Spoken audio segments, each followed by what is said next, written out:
Pansus Hak Angket menilai KPK lambat dalam penanganan kasus-kasus korupsi bernilai besar yang bersifat mega proyek seperti Hambalang dan juga Senturi. Pansus juga menyayangkan sikap publik yang terlalu menganak-emaskan KPK. Pansus Hak Angket menilai KPK lambat dalam penanganan kasus-kasus korupsi bernilai besar yang bersifat mega proyek seperti Hambalang dan Senturi yang sampai saat ini justru mangkrak dan belum diketahui kapan tuntasnya. Pansus juga menyayangkan sikap publik yang terlalu menganak-emaskan KPK, sehingga KPK seperti tidak tercela. Padahal justru harusnya publik gencar menekan dan menagih janji KPK atas penyelesaian kasus-kasus tersebut. Ditemui usai pelantikan, Masinton Pasaribu sebagai Wakil Ketua Pansus KPK menggantikan Risa Mariska baru-baru ini, anggota Pansus Hak Angket Edi Kusuma Wijaya menilai adanya opini yang salah tentang keberadaan Pansus Hak Angket yang berkembang di masyarakat. Lebih jauh, Edi Kusuma mendorong KPK untuk menjalankan fungsinya sesuai dengan koridor dan prosedur hukum yang ada. Sehingga KPK bisa kita harapkan di dalam pelaksanaan tugasnya itu benar-benar melaksanakan tugas sesuai dengan hukum yang berlaku, yaitu Undang-Undang Tindak Pidana Korupsi. Jangan sampai terkesan bahwa KPK ini berpolitik, misalnya tebang pilih. Anggota Pansus Hak Angket Ahmad Sahroni menegaskan keberadaan Pansus Hak Angket ini adalah sah secara konstitusi. Selain itu, Ahmad Sahroni juga menyayangkan adanya opini masyarakat yang menganggap DPR RI sebagai sarang koruptor dan mendorong masyarakat untuk menaruh kepercayaan pada eksistensi Pansus Hak Angket KPK. Ngaco mau negara akhirnya opini lagi. Nah, DPR selalu dikategorikan jadi busuk. Ini yang kita nggak mau, makanya pansus tetap jalan, berlanjut. Kasus-kasus yang dilakukan oleh KPK, kita menuntut. Ayo buktikan, kalau memang dia sebut orang yang mengembalikan uang, sebutkan dong. Ardi dan Dwi, TVR Parlemen melaporkan. Pemirsa, sejumlah kelompok masyarakat sipil bersiap untuk melayangkan uji materi Undang-Undang Pemilu ke Mahkamah Konstitusi. Namun, 4 fraksi yang walk out pada sidang paripurna pengesahan Undang-Undang Pemilu tidak bisa mengajukan judicial review.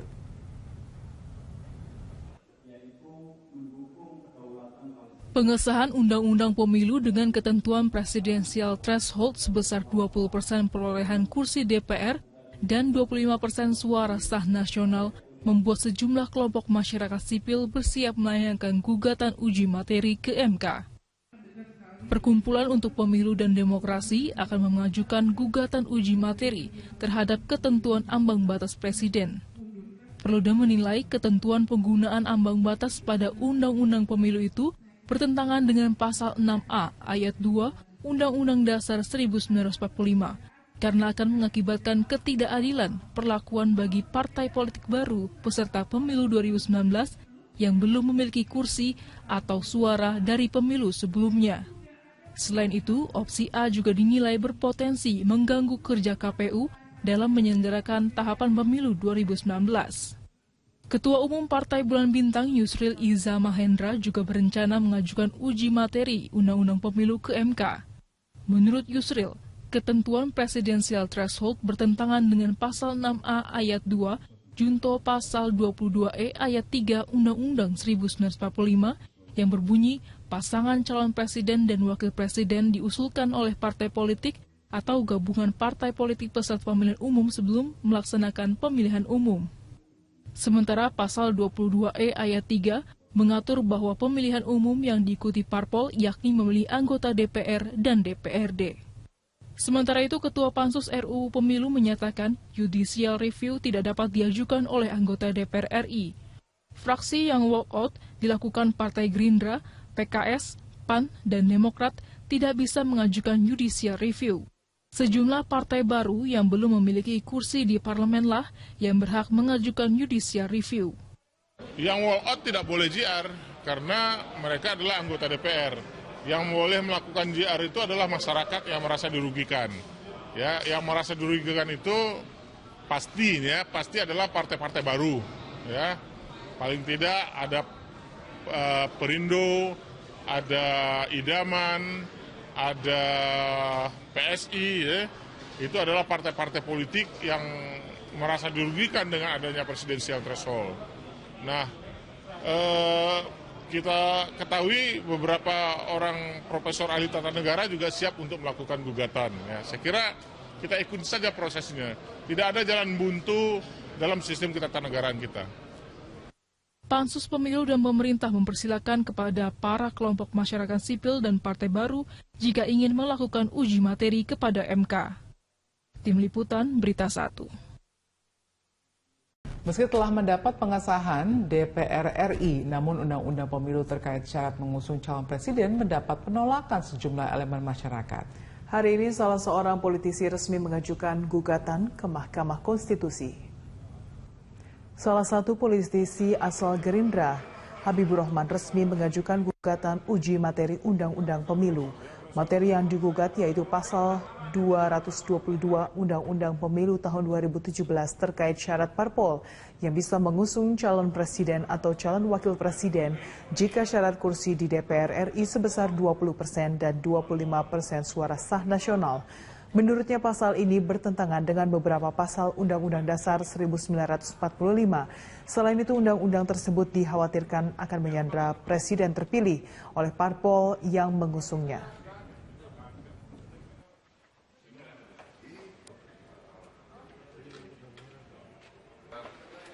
Dalam rezim hukum di MK bahwa kerugian itu tidak hanya langsung tapi juga ada potensial, ya, kerugian yang bersifat potensial. Tentu kita sangat khawatir negara ini bisa rusak kalau presidennya tersandera pada kartel politik, pada partai-partai yang mengusulkan beliau untuk menjadi calon presiden. Hanya soal tata cara, pengaturan lebih detail hanya pada tata cara, bukan persyaratan tambahan. Jadi tidak ada pendelegasian kewenangan untuk membuat peraturan yang lebih detail soal 20% kursi atau 25% nasional di Undang-Undang. Pemirsa, pasca Undang-Undang Pemilu diketok palu di paripurna DPR RI pada pekan lalu, syarat untuk mengusung calon presiden dalam Undang-Undang Pemilu 2017 digugat ke Mahkamah Konstitusi. Penggugat adalah Habibur Rahman, kader Partai Gerindra, namun mengaku menggugat Undang-Undang Pemilu tidak mewakili Gerindra. Sementara terkait sikap PAN keluar dari parpol koalisi pemerintah saat rapat paripurna Undang-Undang Pemilu pada pekan lalu, Ketua Umum PAN Zulkifli Hasan menyatakan menyerahkan kepada Presiden jika ada perombakan kabinet yang menyangkut kader PAN. Perwakilan advokat cinta tanah air Habibur Rahman mengaku sebagai kuasa hukum bukan sebagai kader Gerindra menggugat pasal 222 Undang-Undang Pemilu tahun 2017 tentang syarat mengusung calon presiden dan calon wakil presiden sebesar 20% dan 25% suara sah nasional. Pasal tersebut dinilai bertentangan Undang-Undang Dasar 1945, di mana pemilihan capres tidak mengacu pada hasil pemilihan legislatif. Kartel politik pada partai-partai yang mengusulkan beliau untuk menjadi calon presiden, sehingga dan hal itu sebetulnya sudah diantisipasi oleh pembuat Undang-Undang Dasar 45 ya pada saat amandemen. Sementara terkait sikap PAN keluar dalam sikap koalisi parpol pendukung pemerintah saat rapat paripurna Undang-Undang Pemilu pekan lalu, Ketua Umum Partai Amanat Nasional menyerahkan kepada Presiden jika ada perombakan kabinet yang menyangkut kader PAN. Zulkifli menyatakan saat itu fraksinya bukan walkout namun abstain saat pemungutan suara rapat paripurna karena pertimbangan eksistensi partai. Ya, PAN abstain dalam Undang-Undang Pemilu kemarin karena tidak mungkin kita menyetujui undang-undang yang akan menghabisi partainya sendiri.